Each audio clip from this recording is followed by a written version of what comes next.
But coming in his own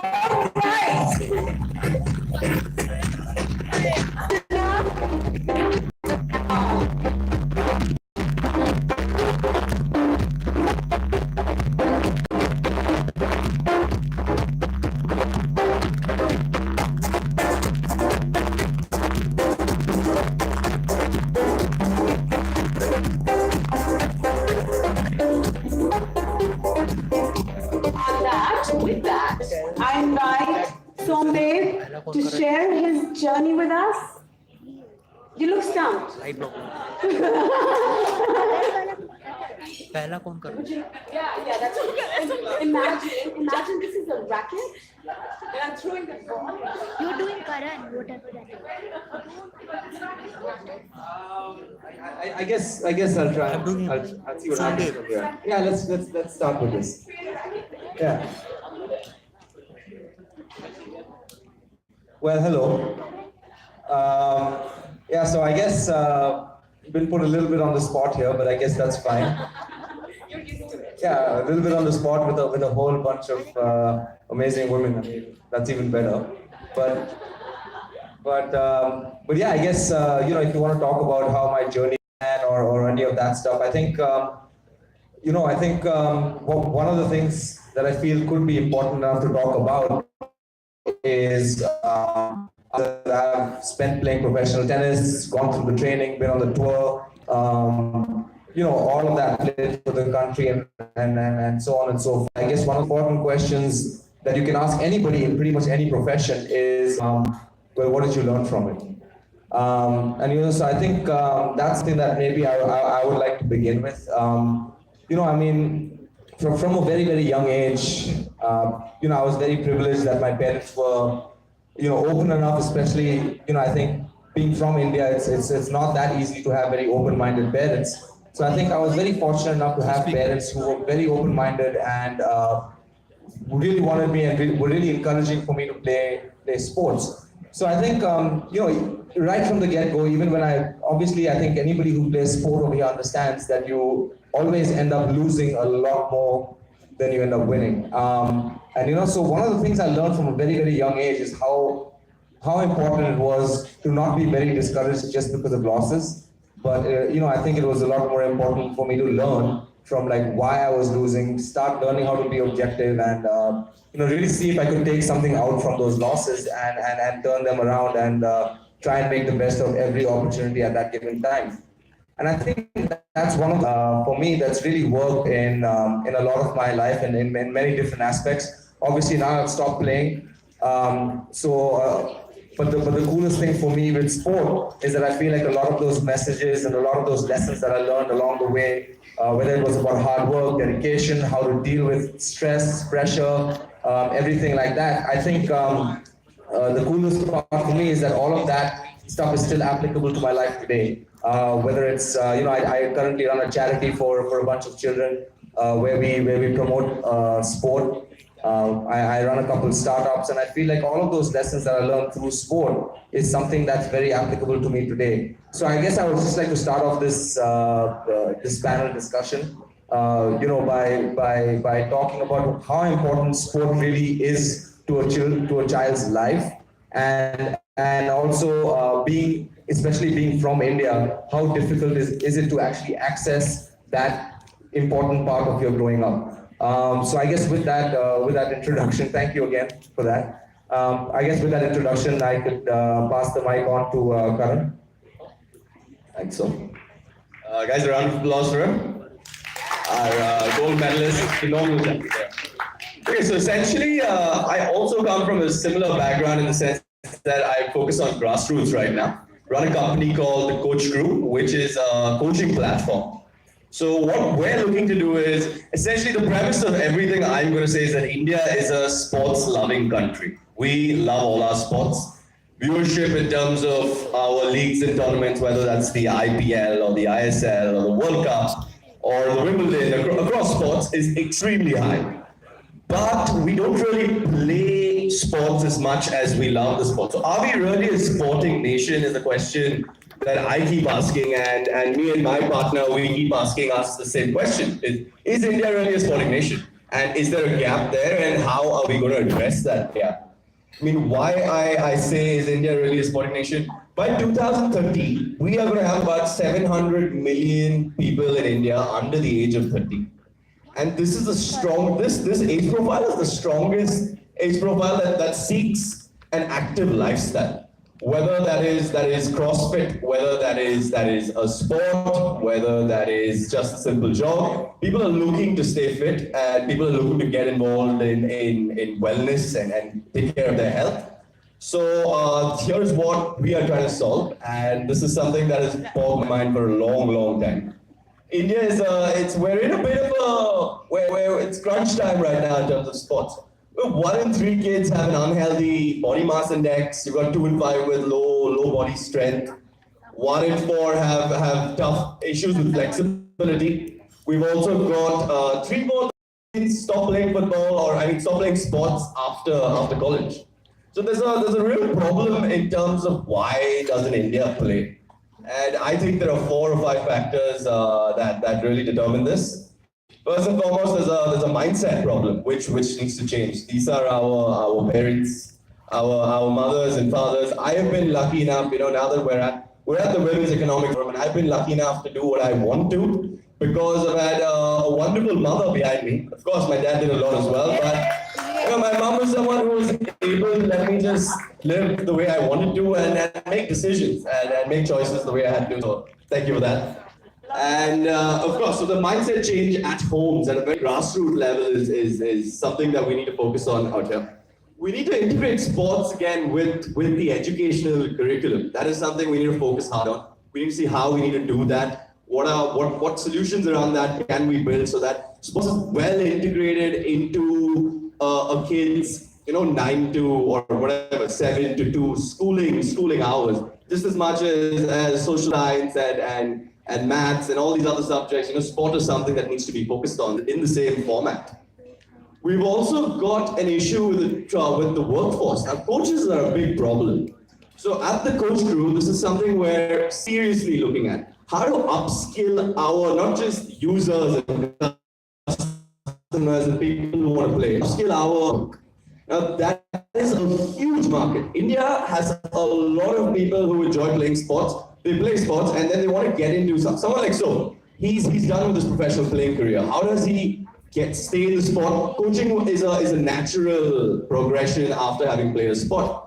We need to do this with people who haven't reached a certain level in sport. With someone like me, I've enjoyed playing football and cricket and a couple of other sports through my life. I would have loved coaching, but options were a bit limited about 5, 6, 10 years back when I was thinking about that. So a trained workforce is something that we really could focus on. We have a lot of people in India who are looking for opportunity and options and sports. Again, you will find in sports that people generally aren't there. It's not like lawyers and doctors and engineers. People in sport, they come with a lot of passion because India has not been easy to be in sport. So if you have decided to be in the industry, you've done it out of your own volition, out of your own calling. You followed a passion. So there's a lot of people out there who could be trained, and we create a workforce that is able to coach the rest of India. India doesn't play enough, and one of the problems there is again skilling. We today at age 8, at age 10, at age 12, it's easy for us to go out, learn a sport, pick a sport. I'll be done. And but at age 25, at age 30, at age 35, at 50, it's harder for us to go out there and pick something up. It's a bit embarrassing. Will you go out there and learn a new sport at 35 where you're a stalwart across 8 different things you do, but you go out there, you make a complete fool out of yourself first 5 times at least. So coaching becomes important, skilling becomes important. People, once they have the skill to go do something, they would go spend time doing an activity, they'd go spend time playing a sport, they'd spend money on it, and essentially they're comfortable and confident with themselves about being able to play this sport. And I'm not going to go into further detail, but essentially I think we need to focus on the active lifestyle in India and how we can create more avenues for people to play, whether that's football, tennis, cricket, chess, whatever it is. We need to promote playing sport. We all know how important it is and how that benefits society. Thank you, guys.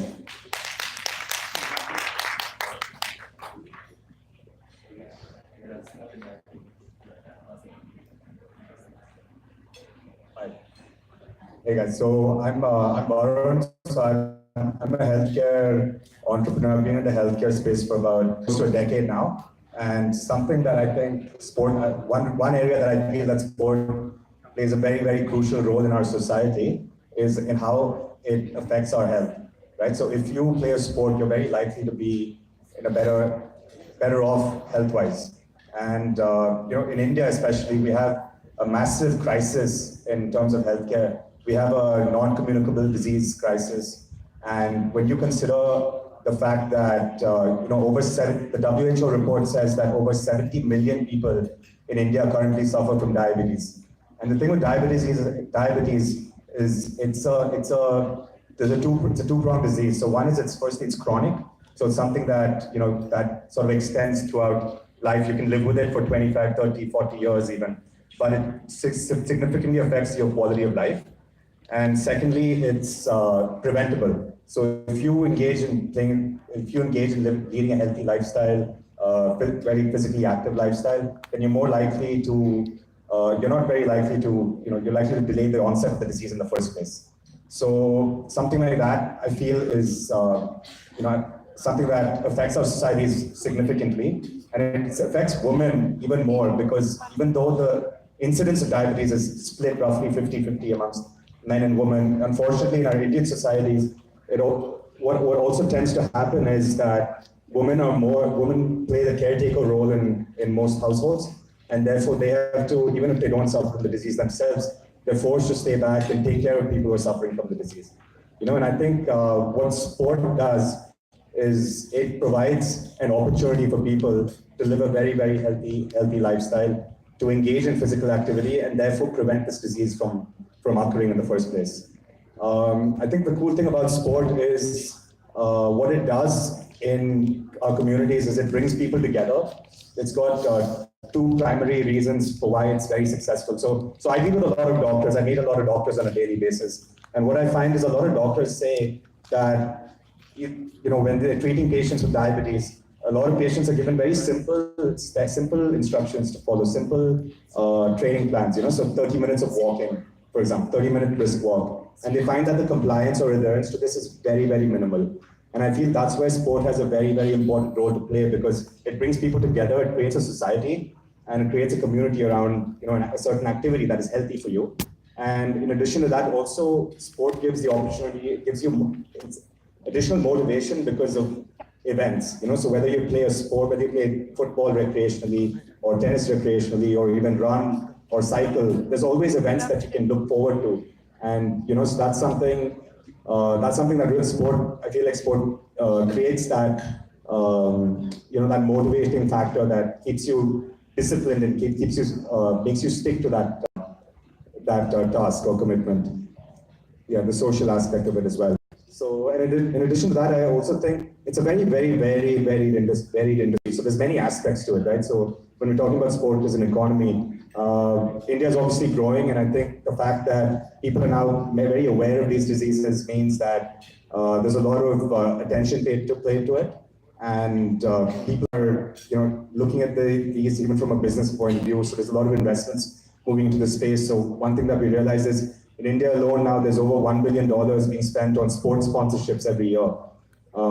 And this is less than 2% of the global total, but it's still a significant amount. And although the majority of it is cricket, we're seeing that diversifying as well. So that's something that's very interesting, and I think that will bring our communities together even further. And in addition to that, I think there's many different aspects to it. So there's obviously professional sports where the sponsorships are very deals and things like that are very lucrative, but there's also so many other aspects. So there's infrastructure, there's manufacturing, there's retail, there's a whole lot of opportunities. Of course, now sports tourism is growing significantly. People traveling all over the world now to compete in events like marathons.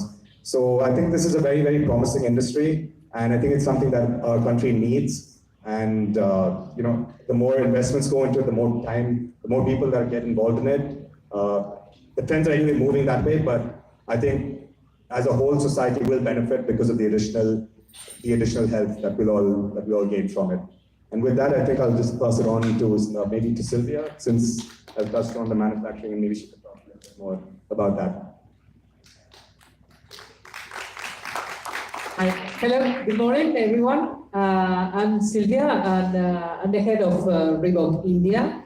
I'm not coming from overseas, so I'm living here for the last 2 years and a half, and I took the responsibility of making a healthier lifestyle in this world.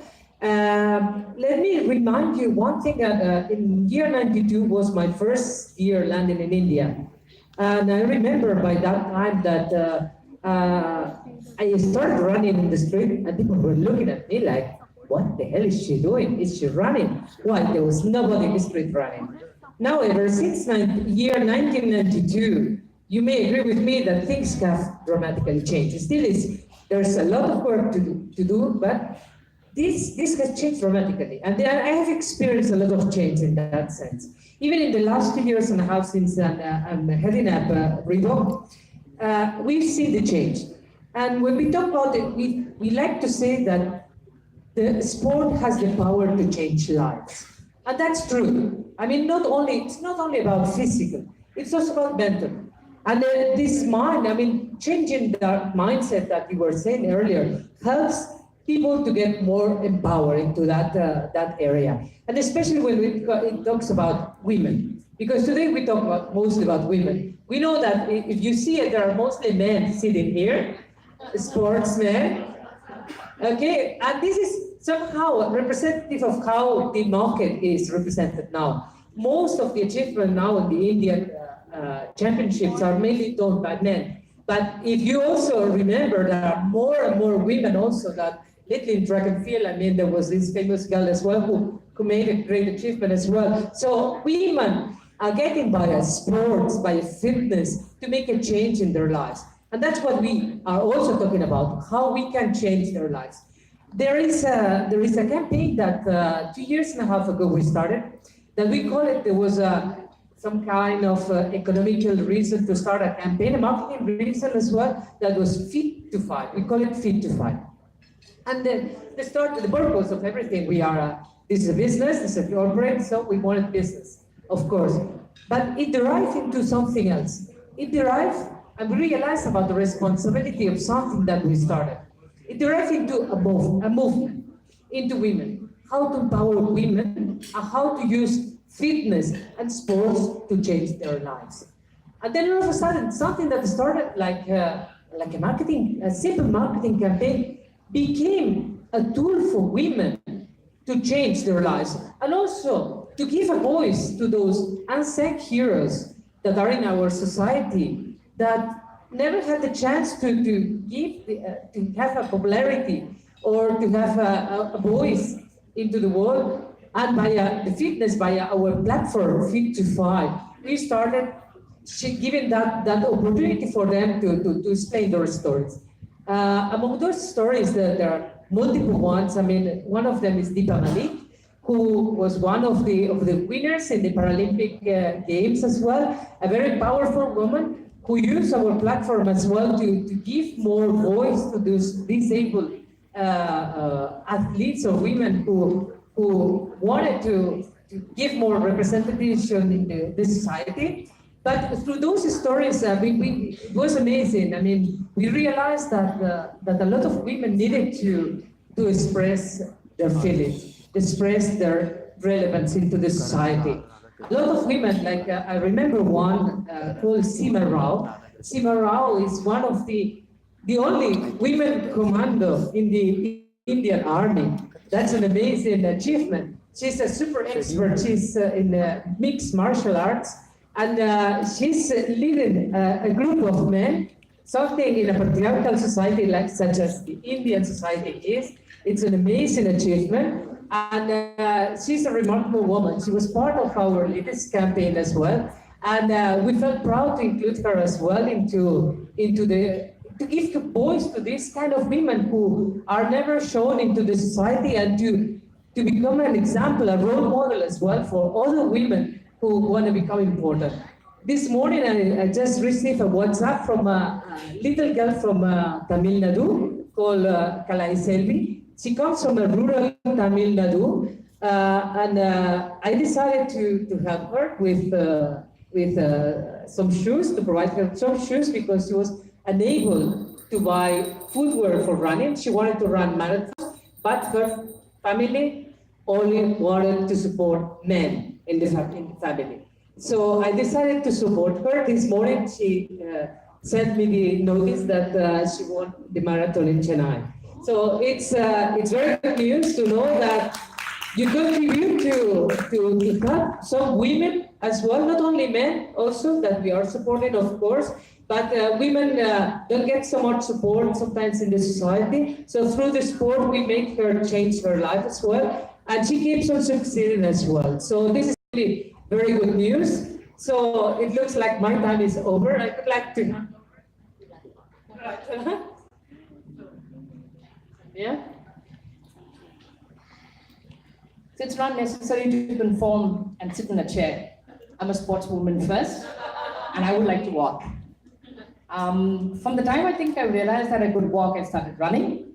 And when I realized there was an option between a playground and a classroom, you can all believe that I chose the playground first. So I was typically me. So I'm Ranjana, and for almost 40 years of my life, I've been on the playground. It has stood me in good stead. Life is always about the mountains and the valleys, and I've climbed plenty of that. And the one thing that has kept me going has been the ability to multitask, which is what a sport teaches you. Right? So while we are focused very much on the goal ahead, we do know there are many other parameters around us that also require as much and equal attention. So this is a little brief on my journey. Indian sports has grown, and all my peers here have mentioned that time and again. I understand in 2017 we grew by about 1,000 crores by virtue of business, and we continue to grow. We'll soon be a billion-dollar industry, along with the United States and the European countries as well. But what is more interesting is that a country which has been so specific till now has started encouraging other sports, which is very Indian by nature, like you have Kabaddi coming in. And Pro Kabaddi Leagues award is now taking the country by storm. The good part about Kabaddi, let's see, we have just moved away from just looking at talent that's very urbanized. We're moving very much into the rural areas, giving children from every corner of the country to say, I'd like to participate. We all recently heard the success story of a child who used to be, I think, a fruit-selling vendor, if I'm not mistaken, who is now in one of the Kabaddi League teams. And that's a big shout out to India, saying we can make it. Yeah? So I'm standing at a Women's Economic Forum, and I'd like to speak about sport and women today. First, absolutely, and nothing less than a standing ovation for Hima Das, who has taken our country to the absolute top. She has created history, and we must at this forum acknowledge that. It's the first time, it's a historic event, and we should give her a bigger applause than that. Then Deidre Mullen, I want a whistle from you, and Oporo. Thank you for that. So what is it? So Hima Das has won a medal. What happens next is even more phenomenal. We've got amazing sports science centers that are popping up now with great ferocity across the country. We have the Northeastern Belt, who have actually got all the funding that's coming into every department of the government, saying we will move everything to only a sport arena because that's where the talent lies. So, we're going to be participating with them, and I'll come to how of that later. Yoga, which is also a sports-specific arena, has enabled so many women today to take it up and become independent and economically sound. What does it do when a woman is economically sound? So she becomes independent. 2, she's highly confident. And 3, when she's confident, her whole family life gets boosted. boosted. So everybody in the family is far more happier when the woman, who's the central figure in our family, is happy, is content, is confident. So you will have the children, you will have the husband, and everybody functioning far better than if you have a wife who's constantly feeling deprived, economically not so sound.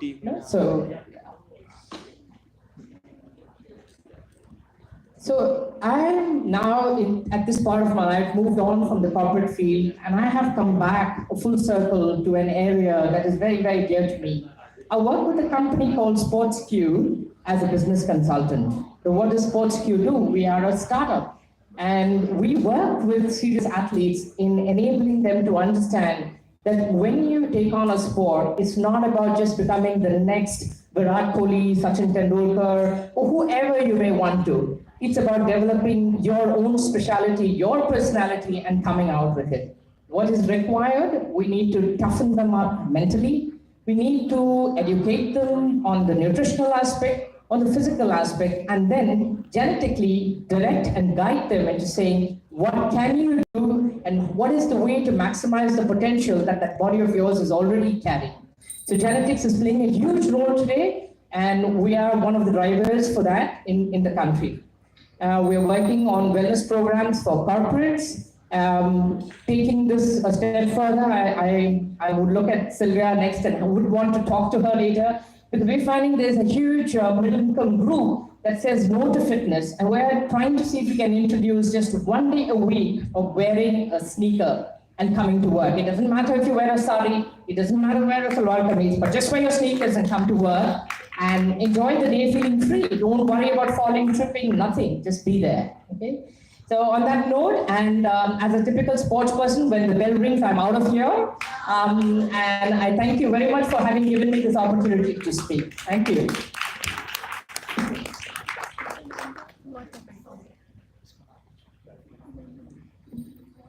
Thank you so much, Ranjana, and everybody else over here as well. I'd just like to really quickly just touch up on one little small thing. It's a little bit about the work I do, as well as about the problems that currently exist, within our sporting ecosystem in India. So, they say that in order to solve a problem, first you need to identify that there is one.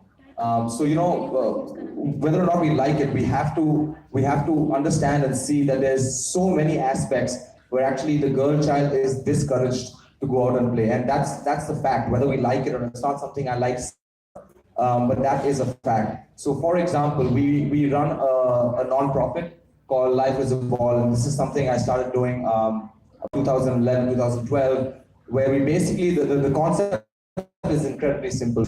Make sports accessible to people who don't have access to it. And we believe that through sport we can, change lives and everything else we talked about. Now, one of the interesting things about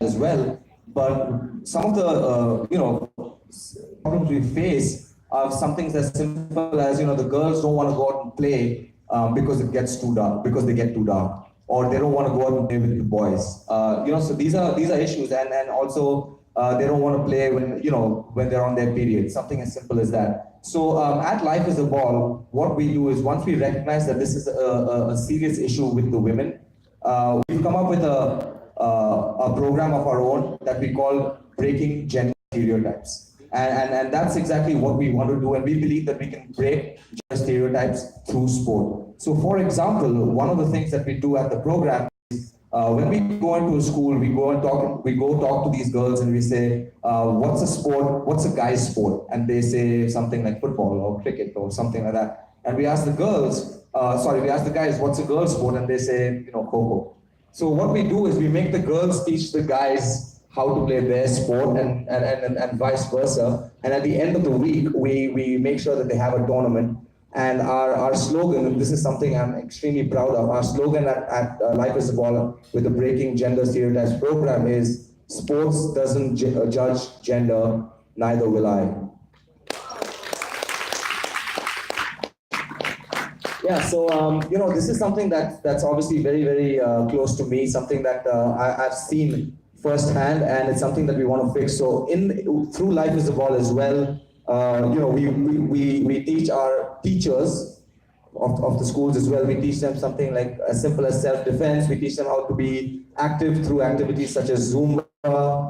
We also, in fact, we also have a specific workshop where we go into our schools and we teach the girls that it's okay to play when they're on their period. It's okay to, and different ways of dealing with it to make sure that they are comfortable and they are confident to go out and play regardless of whatever else is happening with them.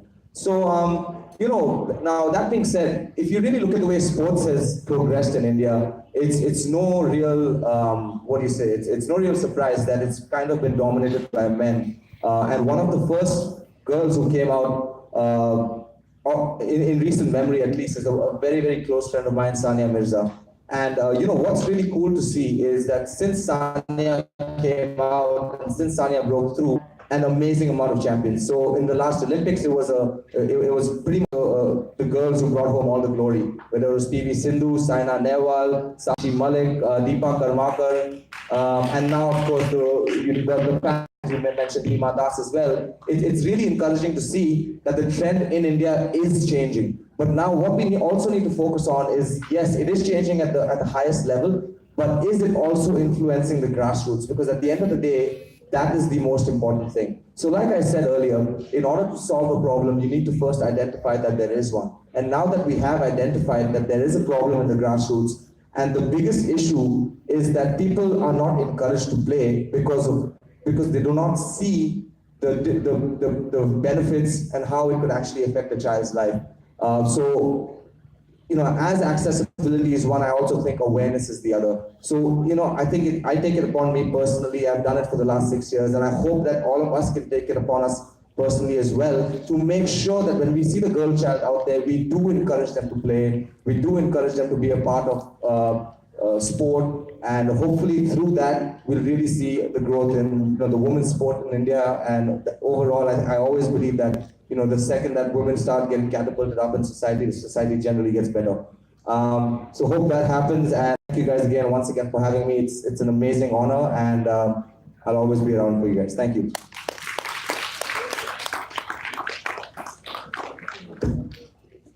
Just would like to add something to what you were mentioning earlier. Unfortunately, in India, it's sometimes it's slightly difficult for women to practice sports. One of the factors that you were mentioning was late in the evening, and for that purpose, we raised a petition from Reebok India in change.org to make self-defense compulsory in all schools for women. Okay, we think that it's really amazing that unfortunately it's necessary to do it. We have seen a race of women who started learning combat and mixed martial arts as self-defense. And it's a way as well to get introduced into sports. Why not? We can't change dramatically the society. But this is part of the change that we can do, help women to get self-defense as well. Of course, we would like to cut the problem from the very beginning. That's the root of the problem. We would like to cut it, but you give me the solution for it, and then we go for it, we invest on it. But we don't have the immediate solution for it. But we have a solution to avoid that part of the eve teasers, of the evening problems as well that some women have as well. And at least self-defense can make it impossible. So please sign this petition, whoever is in favor for it. It's in change.org. It's about making self-defense compulsory at schools. Thank you very much. Thank you so much for sharing that extraordinary perspective on the universality of sports. I think I think sports have the power to change the very essence of your being. So the sooner you start beyond gender barriers, the more power in your hands you can have your life. And we do have a few minutes, so if anyone in the audience with some burning questions, this mic will be yours. Yes, it's not a question. It's about the thing I want to share with all of you regarding sports and gender barrier. So my daughter, she was learning MMS, that is Jiu-Jitsu, sport which she wanted to learn. And we stopped saying that, you have to interactively interact with men, you have to learn techniques which involve the men and the ladies to come together.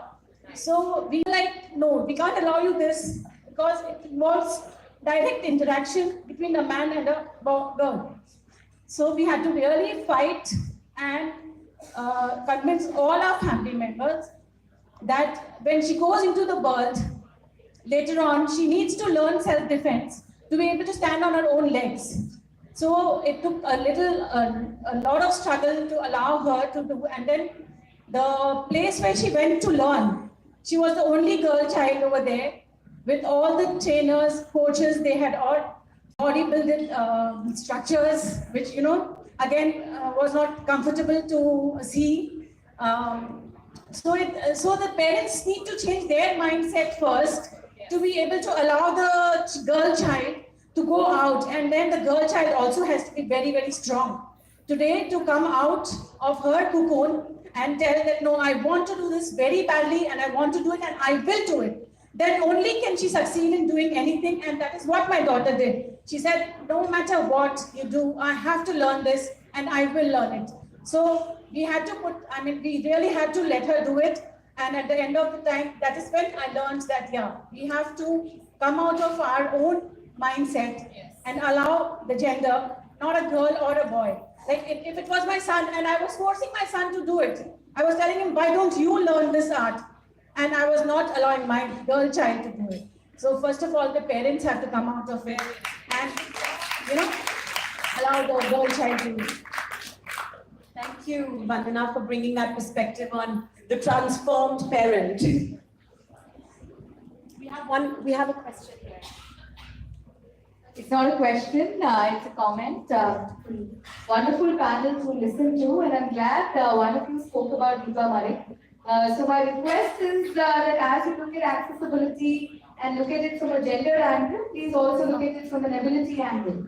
Specifically looking at people with speech and hearing impairment. I mean, there are lots of forms of sport now which are accessible to orthopedically challenged or orthopedic people with orthopedic disabilities. There's wheelchair tennis, there's swimming and so on. But looking at people with speech and hearing impairment, looking at people with psychosocial disabilities. So accessibility is in every which way, right? So I just wanted to add that point to all of you. Thank you so much. Is there anybody else in the audience who'd like to add anything? Sylvia, actually, you talked about self-defense. Our next panel is, we're unpacking self-defense in women's health. So stay with us. With that, we'd like to conclude this brilliant session. And if I could disrupt my dear sister's lunch and ask her to do a mini marathon, welcoming Dr. Harbeen Arora, and also inviting Nirja Malik to accompany Harbeen to give away the awards to this very precious panel.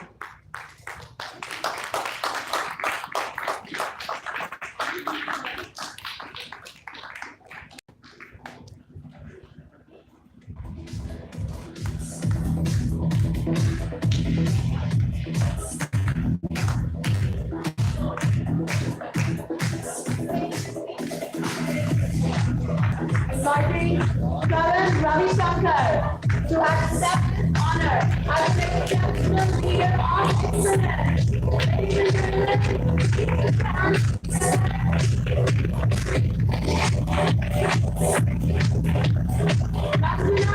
Rania Ramakrishnan, the procrastinator.